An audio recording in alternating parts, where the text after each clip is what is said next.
तो भाइयों और उनकी बहनों, अगर मानते हो तो आज हम चालू करने वाले एक चैप्टर एवोल्यूशन, 12th का सबसे ज़्यादा इजी चैप्टर आप मान सकते हो। मैं हमेशा रहता हूँ। नहीं। हाँ, तो देखो एवोल्यूशन का मतलब क्या होता है जैसे समझते हैं। एवोल्यूशन का अगर बताएं एक हिंदी मीनिंग तो कहते हैं ग्रेजुअल चेंज, यानी एक बदलाव जो स्लोली आए। बहुत एब्रप्टली अगर चेंज आ रहा है उसको भी हम एवोल्यूशन नहीं कह सकते। तो एवोल्यूशन का मतलब क्या होता है? बदलाव, वो भी ग्रेजुअल चेंज। इस धरती में हम बात करें जब से धरती बनी है तब से लेके आज तक इसके हर कंपोनेंट में, चाहे वो एयर हो, चाहे वो वाटर हो, चाहे वो सॉइल हो, चाहे वो लिविंग हो या चाहे कोई भी नॉन लिविंग कंपोनेंट हो, सब में बदलाव आए हैं। और एक लाइन बायोलॉजी की फेवरेट है खासकर एवोल्यूशन की, कि इस दुनिया में चीज़ें वही रह सकती हैं समय के साथ जो समय के साथ बदलना जानता है। तो अगर आप कहते हो किसी से कि ये बदल गया सर, ये गलत बात है, तो गलत बात आपकी है कि आप नहीं बदले, वो तो नॉर्मल है। वो चल रहा है साइंस के हिसाब से, बायोलॉजी के हिसाब से, कि अपने आप को इवॉल्व करना ज़रूरी है, वरना स्पीशीज़ ख़त्म हो जाएंगे। पॉजिटिव वे में इग्नोर करते आगे बढ़ते हम। अच्छा, इस चैप्टर को पढ़ने का मतलब कुछ ऐसा सा है, जैसे सर्दियों में, जैसे मान लीजिए कि एक जगह बॉनफायर हो रहा है, आप बैठ गए और बुजुर्ग लोग भी बैठे हुए हैं, तो जब आप बातें करेंगे तो वो अपना एक्सपीरियंस शेयर करेंगे कि भाई मेरे टाइम पे चीज़ ऐसी। अब आपके माइंड में बहुत सारे क्वेश्चन है कि बताइए उस समय गवर्नमेंट ने ये कैसे काम किया, ये कैसे काम किया। तो आपके कुछ क्वेश्चन होंगे और मान लीजिए 4-5 लोग आपके सामने बैठे हैं जो आपके सीनियर हैं, तो जब आपका एक क्वेश्चन होगा तो ऐसा चांसेस है कि 4-5 का आंसर अलग होगा। अब आप उसमें से एक बहुत ही अप्रोप्रिएट आंसर चूज करोगे, ये आंसर मुझे सही लग रहा है, मैं इसको मान लेता हूँ, ठीक है। तो एवोल्यूशन का मतलब है, इस चैप्टर का मतलब है क्वेश्चन आंसर। हमें एवोल्यूशन में कुछ क्वेश्चन पूछने, उसके हमें बहुत सारे आंसर मिलेंगे। हम सारे आंसर नहीं मानेंगे, जो बेस्ट होगा, जो हमें लगेगा ठीक है, उसको हम आगे पढ़ लेंगे। अब क्वेश्चन कैसे कैसे, अगर हम इस अर्थ पे चेंज की बात कर रहे हैं तो हम तब से बात करते जब से धरती, जब से बना ही कुछ नहीं था, यानी कुछ भी नहीं था। तो हम बात करते हैं ओरिजिन ऑफ यूनिवर्स की। थोड़ी देर के लिए शांत रहे, मुझे पता तेरे को सब आता है और जब पूछूंगा तब नहीं आएगा, बस दिक्कत यही है। तो पहला क्वेश्चन हमारा ओरिजिन ऑफ यूनिवर्स, ये यूनिवर्स बना कैसे, पहला क्वेश्चन यही आता है।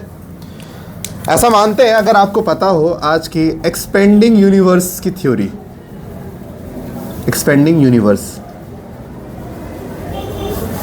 अगर हम बात करें सन 2025 में, यानी आज की डेट में, हमारा जो यूनिवर्स है, मान लीजिए हमारे यूनिवर्स का साइज़ कुछ ऐसा है, तो ऐसा माना जाता है 2000 जब 40 आएगा तो यूनिवर्स का साइज़ और ज़्यादा बड़ा हो जाएगा, यानी यूनिवर्स में गैप और आ जाएगा। और 2000 जब मान लीजिए 60 आएगा तो यूनिवर्स का साइज़ और ज़्यादा बड़ा हो जाएगा। यानी हम ये देख रहे हैं कि समय के साथ हमारा यूनिवर्स का साइज़ बढ़ता जा रहा है। तो अगर समय पे आगे जाने पे साइज़ इंक्रीज़ हो रहा है हमारे यूनिवर्स का, तो समय में पीछे जाने से साइज़ छोटा होना चाहिए। तो सोचो, ये जो यूनिवर्स है इसको आप टाइम पीछे जाओ करते करते ये पास आएगा, कॉन्ट्रैक्ट होगा, और कॉन्ट्रैक्ट होते होते एक टाइम पर ये सब मिलकर एक बहुत बड़ा ह्यूज मास बनेगा। हाँ कि ना? एक बनेगा ह्यूज मास बनेगा। पहली चीज़, किसी भी चीज़ में डिस्टेंस कब बढ़ता है, पहला क्वेश्चन तो यहाँ पर आता है। ये यूनिवर्स एक्सपेंड हो क्यों रहा है, ये अपनी पोजीशन में फिक्स क्यों नहीं हो रहा? इसका कारण सुनिए। जब कभी भी कहीं कोई धमाका होता है, अगर आपने कभी ग्रेनेड को फटता देखा स्लो मोशन में, तो जब ग्रेनेड फटता है तो अच्छा, कई लोगों को लगता है कि सर जब ग्रेनेड फटता है तो उसके धमाके से लोगों को दिक्कत होती है। धमाके से दिक्कत नहीं होती किसी को, धमाके शायद एक इंसान घायल होगा। उस ग्रेनेड के टुकड़े जब बनते हैं, टुकड़े हवा में आते हैं, वो टुकड़े जब किसी की बॉडी में जाते हैं, उन टुकड़ों से इंसान की डेथ होती है। लेटने को तभी तो बोलते हैं कि जब कोई जैसे बॉम्ब एक्सप्लोजन होगा तो इसके पार्टिकल कहाँ आएंगे, हवा में आएंगे ना, हवा में ऐसे आएंगे। लेकिन जो ज़मीन पे लेटा होगा उस पर टुकड़े सबसे कम देखने को मिलेंगे, सबसे कम देखने को मिलते टुकड़े। तो कभी भी जो ग्रेनेड होता है उसमें इंसान की डेथ धमाके से नहीं, धमाके से एक इंसान हाथ से घायल होगा, लेकिन जो उसके टुकड़े टूटते हैं, इस काइंड ऑफ मल्टीपल बुलेट्स एक साथ फायर हो गए, हर डायरेक्शन फायर हो चुके हैं, वो वैसा काम करता है। तो अगर सोचो आपके सामने ग्रेनेड है और आपने एक वीडियो रिकॉर्ड करा है और उसके जब वो एक्सप्लोजन हुआ, अब आप जाओ वीडियो चलाओ और वीडियो चलाओ बिल्कुल स्लो मोशन में। आप क्या देखोगे, आपने एक फ्रेम आगे किया, देखोगे कि उस बॉम्ब में एक हीट पैदा हुई, स्टेप 1। आप वीडियो एक स्टेज और आगे गए, उस हीट ने हल्का सा क्रैक पैदा किया, स्टेप 2। स्टेप 3 क्रैक और बढ़ा, स्टेप 4 क्रैक और बढ़ा, 5 6 करते करते क्रैक जैसे बढ़ता गया तो जो पार्ट्स हैं ये अलग होते गए, जो इसके पीसेस हैं, और हवा में रहे। ये हवा में, अच्छा ये जितने भी पार्ट्स इसके बने, मान लीजिए इसका एक पीस ये रहा, एक पीस ये रहा, ये पीस एक दूसरे से दूर जाएंगे, हाँ कि ना? कब तक दूर जाएंगे बताओ क्वेश्चन? जब तक कि इस धमाके का असर खत्म ना हो जाए। जब तक इस धमाके का असर रहेगा तब तक ये सारे पार्टिकल हवा में ही रहेंगे और सारे अलग, और जैसे धमाके का असर खत्म हुआ ये सारे नीचे गिर जाएंगे, हाँ या ना? अगर ये धमाके का असर, मतलब सोचो हम ऐसा मानते हैं आज से 20 बिलियन ईयर एगो, देखो 1 बिलियन के अंदर 100 करोड़ साल होते हैं, कितने होते? 100 करोड़ साल होते हैं। 1 मिलियन के अंदर 10 लाख साल होते हैं और 1 बिलियन के अंदर 100 करोड़ साल।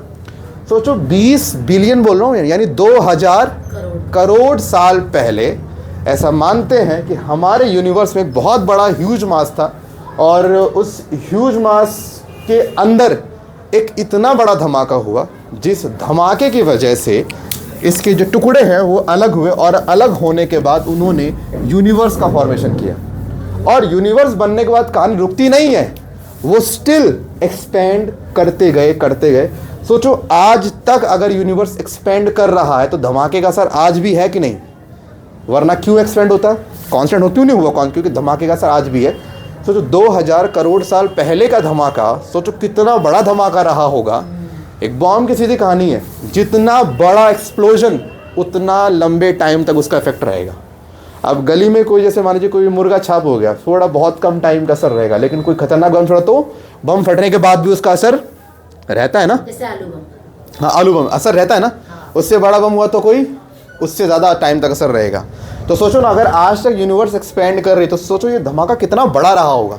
और कहते हैं कि इस मतलब ऐसा मानते हैं कि इस धमाके के बाद से जो है टाइम स्पेस ये सब आना शुरू हुआ। एक लाइन भी आती है कि गाने में, जब कहीं पे कुछ भी नहीं था तू ही था, तू ही था। हाँ, ये उसमें है। इस लाइन का मतलब बहुत गहरा है। हाँ मानते हैं उसमें, नहीं सही कह रही, ठीक है। सही बता रही यार मैं। जो लिरिक्स लिखे जाते हैं वो ऐसा नहीं कि ऐसा लिख दिया, बहुत गहरे मतलब उनके बनाए जाते हैं। गाना बहुत अच्छा है। तो उसमें ऐसा कहा जाता है कि जब इस यूनिवर्स का फॉर्मेशन कभी कुछ हुआ भी नहीं था, कुछ नहीं था, तो कहते हैं उस समय भी एक सुपर नेचुरल पावर एग्जिस्ट करती थी जिसे हम गॉड कहते हैं। और जब सब बन गया वो तब भी एग्जिस्ट कर रही है।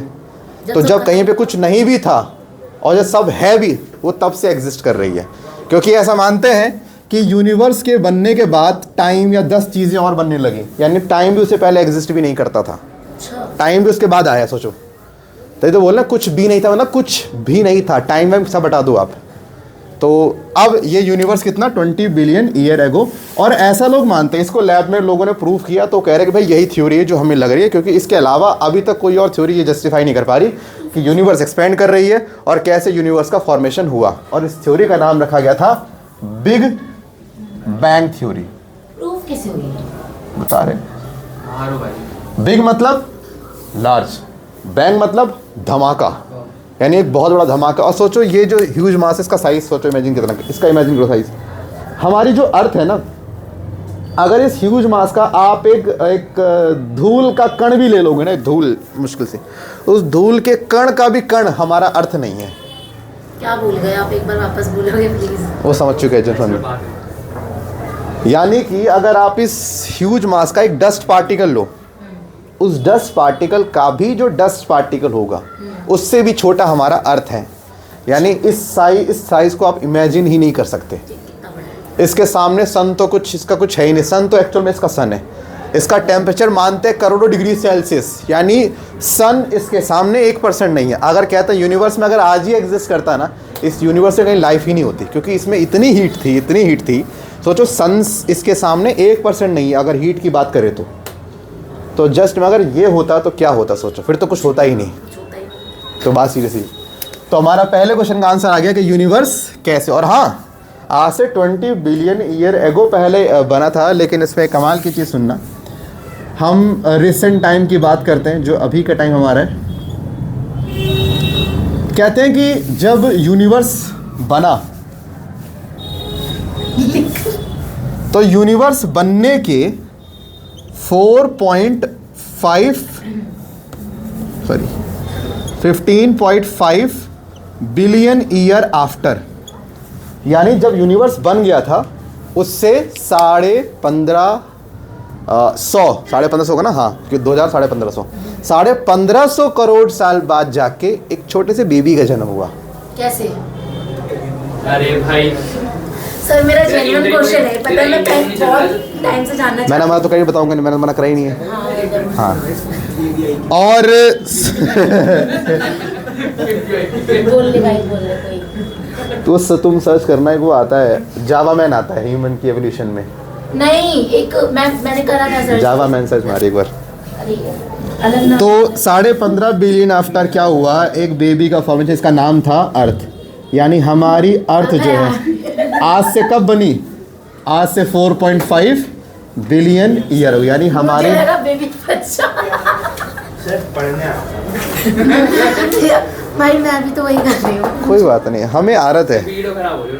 नहीं नहीं कोई नहीं, इनको भी पता ही है कैसे पढ़ा रहा हूँ मैं, नमूने पढ़ा रहा हूँ मैं। यार, एक बार शक्ल दिखा दो ठीक है इनको। what do you mean by नमूना? उन्हें भी जावा मैन नहीं,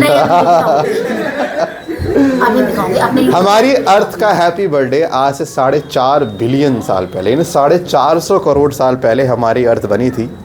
और ऐसा ऋषि बाबा ने देखा था, बताया था हमें कि सर दुनिया ऐसी बनी थी, और हमने तब से मान भी लिया। गलत तो नहीं कहा मैंने? अच्छा 15.5 मतलब बताता हूँ, धमाके के 15.5 बिलियन ईयर आफ्टर, या आज से 4.5 बिलियन साल पहले, बात तो एक ही है। हम अगर रिसेंट टाइम की बात करें तो 4.5 बिलियन साल सोचो। अच्छा एक चीज़ और सुनो, इसका टेम्परेचर करोड़ डिग्री सेल्सियस में जाता है, ठीक है। अब आप ये सोचो कि अर्थ बनी 15.5 बिलियन ईयर आफ्टर। अर्थ को बनने के लिए एक बहुत ही क्या तो बोलते हैं फेवरेबल क्लाइमेटिक कंडीशन की रिक्वायरमेंट होती है। यानी अर्थ को बनने के लिए 1550 करोड़ साल लग गए, यानी 1550 करोड़ साल लग गए सिर्फ टेम्परेचर को डाउन आने में, एटम्स के बनने में, हाइड्रोजन हीलियम लिथियम को बनने में इतना टाइम लग गया।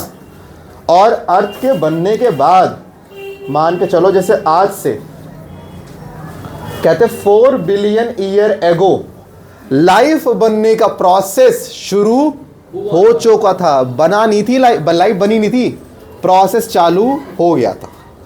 जैसे ये मान लीजिए मैं कहता हूँ कि आप डॉक्टर जैसे जब बनोगे तो हम क्या कहते हैं, जैसे हमारे डॉक्टर आप 25 में आपका सिलेक्शन हुआ तो हम ये बोलेंगे कि आप 25 में आपने डॉक्टर बनने की तैयारी 2000 मान लीजिए 22 से करी। क्या आप डॉक्टर बन गए थे आप? वो तो जर्नी स्टार्ट हुई है ना भाई, अभी तो बहुत लंबी जर्नी बाकी है। तो लाइफ बनने का प्रोसेस ऐसा मानते 4 बिलियन साल पहले हुआ था, और करते करते टाइम लगा, और आज से 2 बिलियन ईयर एगो पहले धरती पे सबसे पहले लाइफ ने जन्म लिया। बताऊंगा कैसे लिया। यानी सोचो अर्थ के बनने के भी 2.5 बिलियन के बाद, यानी 250 करोड़ साल, यानी अर्थ बनने के बाद भी अर्थ का टेम्परेचर इतना ज़्यादा था कि अगर लोहा भी हो, लोहा हवा में पिघल जाए, इतना टेम्परेचर हमारे अर्थ के ऊपर। सोचो अर्थ को अपना टेम्परेचर कूल डाउन करने में भी 250 करोड़ साल खर्च हो गए। और इस 2 बिलियन के रिसेंट में सारी एक्टिविटी 2 बिलियन में हुई है जितनी हुई है। अब सोचो यूनिवर्स के बनने के लगभग 18 बिलियन ईयर आफ्टर इस अर्थ पे लाइफ बनी। आपको पता है जब ये एक्सप्लोजन हुआ था ना, ऐसे ये जो टुकड़े बने थे, ये टुकड़े आपस में असेंबल होते गए ड्यू टू ग्रेविटेशन फोर्स, और असेंबल होकर इन्होंने क्या बना, इन्होंने अलग अलग गैलेक्सीज़ का फॉर्मेशन किया। क्या किया? गैलेक्सीज़ का फॉर्मेशन किया। अब मैं आपको छोटी चीज़ बता रहा हूँ जो कि रिलेवेंट तो नहीं कहूँगा बट आपके सिलेबस में नहीं है। एक बबल थ्योरी बताई जाती है, बबल मल्टीवर्स थ्योरी। कहते हैं कि जब ये धमाका हुआ तो सिर्फ एक यूनिवर्स नहीं बना था, इसके साथ मल्टीपल यूनिवर्स का फॉर्मेशन हुआ था, एक अकेला यूनिवर्स नहीं बना था। इसको समझ आप ऐसे लो, अगर आप पानी उबालते हो तो पानी उबालते वक्त जितनी भी हीट है उसको सारी रिलीज़ करनी होती है ना, जो नीचे सतह का पानी गर्म हो रहा है उसको ऊपर आके सारी हीट रिलीज़ करनी है। रिलीज़ करने के लिए फिर वो बबल फॉर्मेशन करता है। क्या सारी हीट एक ही बबल के फॉर्म में रिलीज़ होती है? Multiple bubble, so that energy को रिलीज़ किया जाए। इस ह्यूज मास में इतना हाई टेम्परेचर था, इतनी एनर्जी को रिलीज़ करना बहुत ज़रूरी था। और रिलीज़ करने के लिए हम मानते हैं, कुछ का मानना है कि मल्टीपल यूनिवर्स का फॉर्मेशन हुआ। तो जैसे हमारा एक यूनिवर्स है ऐसी और यूनिवर्स भी है। हमारे यूनिवर्स भी अपनी एक टाइम लाइन है, अगले यूनिवर्स की भी सेम टाइम लाइन उसके साथ भी। तो मल्टीवर्स का कॉन्सेप्ट कहीं ना कहीं कुछ लोग मानते हैं, मल्टीवर्स डू एग्जिस्ट, करता है एग्जिस्ट।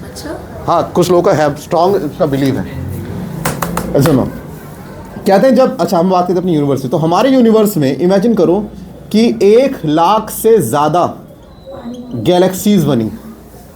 1 लाख तो मैं कम बोल रहा हूँ, कुछ डेटा तो 5 लाख 10 लाख तक भी बोल देते हैं। 1 लाख गैलेक्सी में से, कम बता रहा हूँ, ज़्यादा 10 लाख गैलेक्सी मान लो, 10 लाख गैलेक्सी में से सोचो एक गैलेक्सी हमारी है मिल्की वे गैलेक्सी, जिसको आकाशगंगा कहते हैं हम। और उस आकाशगंगा के अंदर हमारा एक सोलर सिस्टम पूरा है, जिसमें हमारी एक अर्थ आती छोटी सी। आपको पता है एक मिल्की वे गैलेक्सी कैसा होता है? आप इमेजिन करो कि आप एक पूरे शहर में जाते हो और शहर में आपको बहुत सारी बिल्डिंग दिखती है, सारा पूरा शहर खाली पड़ा है, ठीक है। आप एक बिल्डिंग में गए और आपने देखा कि बिल्डिंग में एक बच्चा है। तो मेरा क्वेश्चन ये है, क्या उस शहर की अदर बिल्डिंग में बच्चे होने के चांसेस है कि नहीं? बहुत ज़्यादा है। आप सोचो गैलेक्सी में, हमने मिल्की वे गैलेक्सी में एक छोटे से सिस्टम में एक जगह लाइव देखी। अभी तो पूरी गैलेक्सी का 99.9% पार्ट तो एक्सप्लोर हुआ ही नहीं है। यानी इसी गैलेक्सी में पता नहीं कहाँ लाइफ आपको मिल सकती है। यस और नो? ये तो एक गैलेक्सी है, लाखों गैलेक्सीज हैं ऐसी।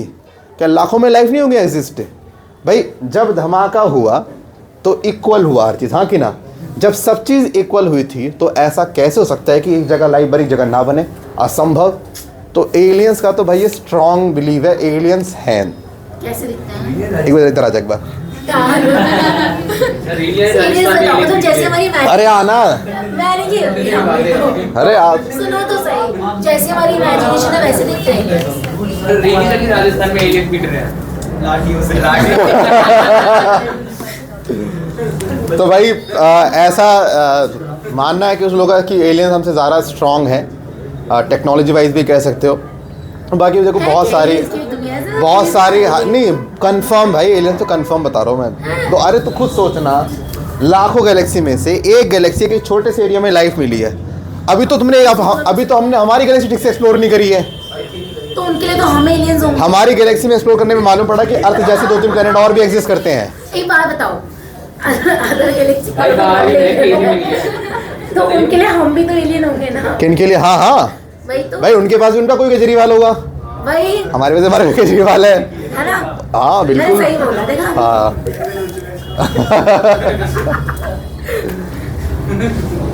क्या कह रहा है? क्या फेयरवेल? इसका फेयरवेल हो चुका, स्कूल से तो बड़ी हो। नहीं भाई नहीं हुआ, 14 साल हो गए।